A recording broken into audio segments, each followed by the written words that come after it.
नमस्ते दोस्तों, हमारे YouTube चैनल पर आपका स्वागत है। आज के वीडियो में हम आपको विचारों की महत्ता और उनके प्रभाव के बारे में बात करेंगे। जैसे विचार वैसा जीवन। हमारे चैनल को सब्सक्राइब करना न भूलें ताकि आप हमारे नए और रोचक वीडियो के साथ जुड़ सकें। तो चलिए शुरू करते हैं। एक बार एक व्यक्ति गौतम बुद्ध के पास गया और बोला, बुद्ध, मैं अक्सर लोगों को यह कहते हुए सुनता हूं कि हम जो सोचते हैं वही बन जाते हैं। इसलिए मैं आपसे जानना चाहता हूं कि हमारा जीवन हमारे विचारों से कैसे जुड़ा है और हमारे विचार हमारे जीवन को किस हद तक प्रभावित करते हैं। बुद्ध ने कहा है कि यह सत्य है कि मनुष्य जो सोचता है वही बन जाता है। कोई भी विचार जिसे हम लंबे समय तक अपने मन में रखते हैं और उसके बारे में बार बार सोचते रहते हैं, हम वैसे ही बन जाते हैं। लोग उन्हीं के साथ अपना निर्माण करते हैं। विचार जिसके बारे में वह लगातार बनता रहता है। व्यक्ति का चरित्र उसके विचारों से भी बनता है। यदि विचार अच्छे हैं तो चरित्र भी शुद्ध होगा, और यदि विचार ही प्रदूषित हैं तो चरित्र भी बुरा होगा। अगर आप ध्यान से देखेंगे तो पाएंगे कि आपके जीवन का हर पहलू आपके किसी न किसी पहलू से जुड़ा है। आप आज जो भी हैं अपने विचारों की वजह से हैं। आपके विचार अच्छे या बुरे किसी न किसी तरह से आपके जीवन को अच्छा या बुरा बना रहे हैं। हम जैसा सोचते हैं वैसा ही हमारा चरित्र बन जाता है। जिस प्रकार स्वस्थ बीज के बिना कोई वृक्ष विकसित नहीं हो सकता, उसी प्रकार अच्छे विचारों और अच्छे चरित्र के बिना कोई भी मनुष्य सफल नहीं हो सकता। और यदि उसके विचार नकारात्मक हैं तो वह अपने जीवन को गलत दिशा में मोड़ देगा। उसी प्रकार हमारे जीवन में अपने विचारों और कर्मों के माध्यम से कई बीज बोए, और उस बीज का फल या तो हमें दुख दे सकता है या खुशी। यदि हमने सकारात्मक विचारों के बीज बोए तो हमें सफलता और खुशी मिलेगी, लेकिन यदि बोए गए बीज नकारात्मक विचारों के हैं तो सफलता और दुख साथ साथ चलेंगे। जिन लोगों को आप सफल और महान मानते हैं वे यहां ऐसे ही नहीं पहुंच गए। उन्होंने अपने विचारों पर नियंत्रण रखकर अपना चरित्र ऐसा बनाया कि और इसी चरित्र के बल पर उन्होंने महानता की ऊंचाइयों को छुआ। तो मूल रूप से आपके अंदर जो विचार हैं, यदि आपके मन में दूसरों के प्रति क्रोध, ईर्ष्या, घृणा है तो आप बाहर भी वैसे ही होंगे, तो आपको बाहर भी वही मिलेगा। तुम्हें ऐसे लोग मिलेंगे जो तुम्हारे साथ वैसा ही करेंगे। यदि तुम्हारे पास प्रेम, शांति, करुणा है तो तुम वैसे ही बन जाओगे और आप बाहर भी वैसा ही पाएंगे। और जो ऐसे विचार रखता है उसे सम्मान और प्यार दोनों मिलता है। असल में मनुष्य अपने जीवन का निर्माता स्वयं है। वह इसे बना या बिगाड़ सकता है। मनुष्य अपने चरित्र का निर्माण अपने कार्यों और विचारों से करता है। अपना समुदाय बनाता है, अपनी किस्मत खुद बनाता है। व्यक्ति ने कहा, लेकिन बुद्ध, मैं अपने विचारों से खुद को कैसे सुधार सकता हूं? बुद्ध ने कहा था कि अगर तुम खुद को सुधारना चाहते हो तो सबसे पहले अपने विचारों पर ध्यान देना शुरू करो। तुम्हें यह देखना होगा कि तुम दिन भर क्या सोच रहे हो। क्या तुम दिन भर मन में बुराई और लोगों के प्रति नफरत पाल रहे हो? आपको बस इस बात पर ध्यान देना है कि आप अच्छाई की ओर जा रहे हैं या बुराई की ओर। जब आप अच्छे से समझ जाएंगे कि आपके दिमाग में अच्छे विचार चलते हैं या बुरे, तभी आप अपने सोचने के तरीके में बड़ा सकारात्मक बदलाव कर पाएंगे। आपके अंदर कभी न खत्म होने वाला खजाना है। आप नहीं जानते कि आप क्या कर सकते हैं। आप किस तरह की अद्भुत शक्तियां प्राप्त कर सकते हैं। आपने महान योद्धाओं और महान लोगों के बारे में तो सुना ही होगा। यदि आपको उनकी शक्तियों पर विश्वास नहीं है, आपको बस यह मानना होगा कि आग के बिना धुआं नहीं होता। जरूर उनमें कुछ तो बात होगी जिसकी वजह से उनके बारे में इतना कुछ लिखा और कहा गया है। तो वे कौन लोग थे जो दुनिया में महान योद्धा और आदर्श के रूप में पूजे जाते थे? अगर हम थोड़ा और गहराई से सोचें तो ये वे लोग थे जिन्होंने अपने भीतर के अटूट खजाने को पहचाना। वे लोग अभ्यास करते रहे और सभी की भलाई करने वाले लोगों की मदद करके खुद को बेहतर बनाते रहे, और वे दुनिया में महान और अमर हो गए। और अगर आप भी ऐसा ही करना चाहते हैं तो सबसे पहले आपको अपने विचारों पर ध्यान देना होगा। बुद्ध ने आगे कहा, एक मानव मन बगीचे से तुलना की जा सकती है। जैसे बगीचे को साफ और सुंदर रखना, समय समय पर उसमें उगने वाले खरपतवार को हटाना पड़ता है, रोज पानी देना पड़ता है, पौधे की देखभाल करनी पड़ती है। उसी तरह हमें अपने मन को भी सुंदर और सकारात्मक बनाए रखने के लिए उसका ख्याल रखना होगा। इसमें से लगातार नकारात्मक विचारों को हटाकर सकारात्मक विचारों को जगह देनी होगी। इसके लिए हमें डर, चिंता, नफरत और ईर्ष्या जैसी भावनाओं से खुद को दूर रखना होगा और इसके लिए आपको अपने अंदर चल रहे विचारों पर लगातार ध्यान देना होगा। किसी भी व्यक्ति के अंदर उठने वाले विचार और उसका चरित्र अधिकतर उसके आसपास के वातावरण और परिस्थितियों पर निर्भर करते हैं। लेकिन इसका मतलब यह नहीं है कि किसी व्यक्ति की स्थिति खराब है, यानी उसके विचार सदैव त्रुटिपूर्ण रहेंगे। वह उन पर ध्यान देकर अपने विचारों को बदल सकता है और जैसे ही उस व्यक्ति के विचार बदल जाते हैं तो उसका चरित्र और उसके काम करने का तरीका अपने आप बदल जाता है। यह सभी चीजें धीरे धीरे सीखनी होती हैं। विचारों के काम करने के तरीके को समझना होगा। आपको सबसे पहले यह स्वीकार करना होगा कि जो काम सामने वाला कर सकता है वह आप भी कर सकते हैं। आपको बस इसका बार बार अभ्यास करने की जरूरत है। नई चीजें सीखने की जरूरत है। जैसे जैसे आपका मन बदलेगा, आपकी परिस्थितियां भी बदल जाएंगी। आप जो भी विचार बीज रूप में अपने मन में डालते जाएंगे, यह धीरे धीरे आपके चरित्र और आपके कार्यों में दिखना शुरू हो जाएगा। और एक बार वह विचार आपके अंदर जड़ें जमा लेगा तो आपको सफल होने से कोई नहीं रोक सकेगा। लेकिन अगर वह बीज या विचार नकारात्मक है तो आपको भी असफलता से कोई नहीं बचा सकता। इसलिए अपने विचारों के प्रति बहुत जागरूक रहने की जरूरत है। आप अपने अंदर किस तरह के विचार ला रहे हैं? एक बात हमेशा याद रखें, हमें वह नहीं मिलता जो हम चाहते हैं, बल्कि हमें वह मिलता है जो हम हैं और हम अपने विचार हैं। इसलिए इच्छा करना और उस इच्छा के बारे में अच्छा सोचते रहना और उसे पूरा करने का प्रयास करना दो बिल्कुल अलग चीजें हैं। क्योंकि इच्छा तो हर कोई करता है, लेकिन उस इच्छा के बारे में लगातार सकारात्मक सोचना और उसे पाने के लिए कड़ी मेहनत करना, बहुत ही कम लोग ऐसा कर पाते हैं। इसलिए अगर आप अपनी परिस्थितियों को बदलना चाहते हैं तो सबसे पहले आपको खुद को बदलना होगा।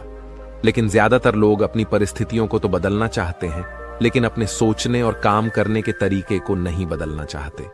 और अगर लोग ऐसे ही रहेंगे तो उनके हालात कभी नहीं बदलेंगे। उस व्यक्ति ने कहा कि बुद्ध हमारे विचारों का हमारे शरीर पर क्या प्रभाव पड़ता है। बुद्ध ने कहा था कि हमारा शरीर हमारे दिमाग का गुलाम है। हम जो भी सोचते हैं उसका पहला प्रभाव हमारे शरीर पर ही पड़ता है। आपने देखा होगा कि जो लोग बहुत अधिक चिंता करते हैं और डरते हैं वे जल्दी बीमार पड़ जाते हैं। साथ ही जो लोग दूसरों से ईर्ष्या करते हैं और हमेशा नकारात्मक सोचते हैं वे भी बहुत जल्द मानसिक और शारीरिक बीमारी का शिकार हो जाते हैं। और अगर आप ऐसा सोचते हैं तो आपके साथ भी ऐसा ही होगा। इसके विपरीत जो लोग हमेशा खुश रहते हैं वे दूसरों के बारे में अच्छा सोचते हैं, हमेशा स्वस्थ रहने के बारे में सोचते रहते हैं, तो उनकी ऊर्जा एक समान हो जाती है। और इस ऊर्जा का सकारात्मक प्रभाव सबसे पहले उनके शरीर पर पड़ता है। क्योंकि जिस व्यक्ति का मन शांत होता है उस व्यक्ति के शरीर की आधी बीमारी अपने आप ही खत्म हो जाती है। हम स्वस्थ रहेंगे या बीमार, यह हमारे आसपास के माहौल और परिस्थितियों के अलावा हमारी सोच पर भी निर्भर करता है।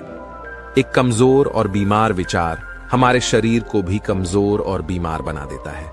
आपने अपने आसपास देखा होगा कि जो लोग बीमार होने से सबसे ज्यादा डरते हैं, जो सबसे ज्यादा बीमार पड़ रहते हैं, इस डर ने लाखों लोगों की जान ले ली है।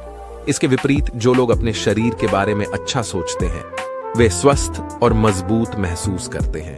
और जिनके विचार शुद्ध होते हैं उनका शरीर स्वस्थ और मजबूत हो जाता है। वैसा ही हमारा शरीर सिर्फ एक उपकरण है और हमारा मस्तिष्क इस उपकरण को नियंत्रित कर रहा है। जैसे अच्छा भोजन हमारे शरीर के लिए जरूरी है, उसी तरह अच्छी सोच यह हमारे शरीर के लिए भी बहुत महत्वपूर्ण है। जैसे ही आपके विचार शुद्ध हो जाएंगे, इसका सबसे पहला असर आपके शरीर पर दिखाई देगा। एक शुद्ध और सकारात्मक दिमाग आपको कभी भी खराब खाना खाने नहीं देगा। इसलिए सबसे पहले अपने दिमाग को सुरक्षित रखें, फिर यही दिमाग आपके शरीर को हर बीमारी से बचाएगा। यदि कोई बीमार और कमजोर व्यक्ति अपने शरीर को पूरी तरह से स्वस्थ बनाना चाहता है तो उसे सबसे पहले अपने शरीर को ठीक करना चाहिए। विचार और उसका मन उसे प्रकृति के संपर्क में रहना चाहिए। उसे सूरज की रोशनी में रहना चाहिए और 1 सेकंड के लिए भी अपने शरीर के बारे में नकारात्मक नहीं सोचना चाहिए। वह जैसा स्वास्थ्य चाहता है वैसा ही उसे महसूस करना चाहिए और पूरा विश्वास है कि वह वैसा बन सकता है। उस व्यक्ति ने कहा, बुद्ध, अब आप मुझे बताएं कि हमारे विचार हमारे लक्ष्य को कैसे प्रभावित करते हैं। बुद्ध ने बताया कि जब तक आपका लक्ष्य आपके विचारों के अनुरूप नहीं होगा तब तक आपको सफलता नहीं मिल सकती है। कहने का मतलब यह है कि आप हर दिन एक नई चीज सोच सकते हैं, जो मैं आज चाहता हूं या बनना, कल मैं वह बनना चाहता हूं या बाद में कुछ और। लेकिन जब तक आप अपने लिए कोई लक्ष्य निर्धारित नहीं करते तब तक आप कोई भी बड़ा काम नहीं कर सकते, क्योंकि नियम यह है कि जो काम हम बार बार करते हैं उसी काम में हम आश्चर्यजनक सफलता हासिल कर सकते हैं। अगर आप हर दिन अपना लक्ष्य बदलते रहते हैं तो आप कहीं नहीं जा रहे हैं। इसलिए आपके जीवन में एक निश्चित लक्ष्य होना चाहिए और आपको अपनी पूरी मेहनत और लगन से उस लक्ष्य को पूरा करने का प्रयास भी करना चाहिए। और इसके लिए आपको अपने सभी विचारों को अपने लक्ष्य पर केंद्रित करना होगा, अन्यथा आपके विचार बिखरे रहेंगे और हो सकता है कि एक बार आप असफल हो जाएं या आपको शुरुआत में कोई सफलता न मिले तो दूसरों को देखकर आपके मन में यह ख्याल आने लगा कि यह काम तो आसान है, जब वह इस काम में सफल हो सकता है तो मैं भी सफल होकर अच्छा पैसा और नाम कमा सकता हूं। और यह भी संभव है कि इस काम में असफल होकर भी तुम दूसरी तरफ भागो और ऐसा करते समय आप कई काम करते हैं, लेकिन हो सकता है कि आप किसी एक चीज में सफल ना हो पाए। इसलिए आपको पहले एक चीज तय करनी होगी, तभी आपके विचार एक काम पर फोकस कर पाएंगे।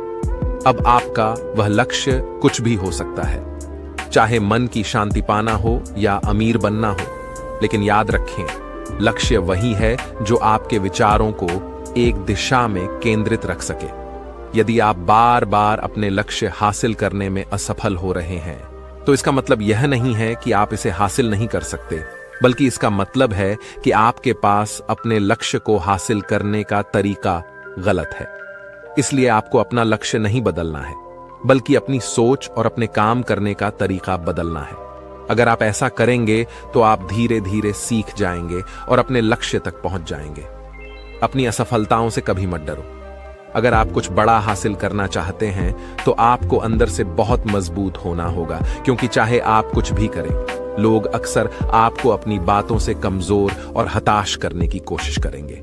इसलिए अगर आप डरेंगे तो आप अपने किसी भी लक्ष्य में सफलता हासिल नहीं कर पाएंगे, क्योंकि डर आपकी सभी आशाओं को नष्ट कर देता है और आपके सभी विचार केवल आपके डर तक ही सीमित रह जाएंगे। और डर डर कर आप अंततः खुद को शारीरिक और मानसिक रूप से बीमार बना लेते हैं। तब आपको समझ आएगा कि आपने अपने झूठे डर के एहसास में कितनी बड़ी गलती कर दी है, और फिर आपके लिए खुद को उस स्थिति से बाहर निकालना बहुत मुश्किल हो जाएगा। इसलिए सबसे पहले एक लक्ष्य बनाएं ताकि आपके विचार उस पर केंद्रित हो सकें। उसके बाद अगर आप बार बार असफल होते हैं तो भी घबराएं नहीं, क्योंकि यह लक्ष्य हासिल करने का ही एक हिस्सा है, और पूरा विश्वास रखें कि आप जरूर सफल होंगे और एक दिन तुम भी हो जाओगे। उस व्यक्ति ने कहा, बुद्ध, विचारों और मन की शांति के बीच क्या संबंध है? बुद्ध ने बताया कि मन की शांति एक ऐसा खजाना है जिसे दुनिया के 1% लोग भी हासिल नहीं कर सकते, और जिसने यह खजाना हासिल कर लिया है वह दुनिया के सबसे भाग्यशाली व्यक्ति है। वह भीड़ में अलग दिखता है। यह कहना उतना आसान नहीं है जितना लगता है। मन की शांति केवल लंबे समय तक आत्मनियंत्रण के माध्यम से ही प्राप्त की जा सकती है। जब कोई व्यक्ति खुद को समझता है और दुनिया प्यार और प्यार के बीच के अंतर को समझती है, उसके अंदर नफरत, डर और ईर्ष्या जैसी भावनाएं खत्म हो जाती हैं। तब एक दिन व्यक्ति को मन की सच्ची शांति मिल सकती है, और यही हर इंसान का अंतिम लक्ष्य भी है। एक शांत व्यक्ति सबसे खराब परिस्थितियों में भी खुद को नियंत्रित कर सकता है। एक शांत व्यक्ति के पास जितनी मानसिक शक्ति होती है उतनी किसी और के पास नहीं होती। शांत व्यक्ति का अर्थ है वह व्यक्ति जिसका मन पूर्णतः शांत हो, क्योंकि जैसे ही आपका मन शांत हो जाता है आपके सभी विचार शांत हो जाएंगे, और तब आपको महसूस होगा कि सचमुच आपका दिमाग कितना शक्तिशाली है। जैसे ही आपको मानसिक शांति मिलेगी आप महसूस करेंगे कि आपकी मानसिक शक्ति इतनी बढ़ गई है कि आपके लिए सब कुछ आसान हो गया है। आप जहां भी हों, आपकी परिस्थितियां जो भी हों, आप खुद को स्वीकार करना शुरू कर देंगे। आप हमेशा खुश रहेंगे और अगर आप यह मुकाम हासिल करना चाहते हैं तो इसकी शुरुआत आपको अपने विचारों से करनी होगी। अपने विचारों पर नियंत्रण, और अपने विचारों पर यह नियंत्रण आप केवल और केवल ध्यान के माध्यम से ही प्राप्त कर सकते हैं। इतना कहकर बुद्ध चुप हो गए और ध्यान करने लगे और वह व्यक्ति भी उनको प्रणाम करके चला गया। दोस्तों, आपने आज के इस वीडियो से क्या सीखा वह मुझे आप कमेंट में बता सकते हैं। इसी के साथ में उम्मीद है कि आपको आज की वीडियो पसंद आई होगी। तो इस वीडियो को उस इंसान को शेयर करें जिससे यह कहानी सुनने की जरूरत है, और उसी के ठीक बाद चैनल को सब्सक्राइब करें। तो चलिए फिर मिलते हैं ऐसी एक और नई वीडियो में एक नए मैसेज के साथ। तब तक के लिए अपना ख्याल रखें। धन्यवाद और नमो बुद्धाय।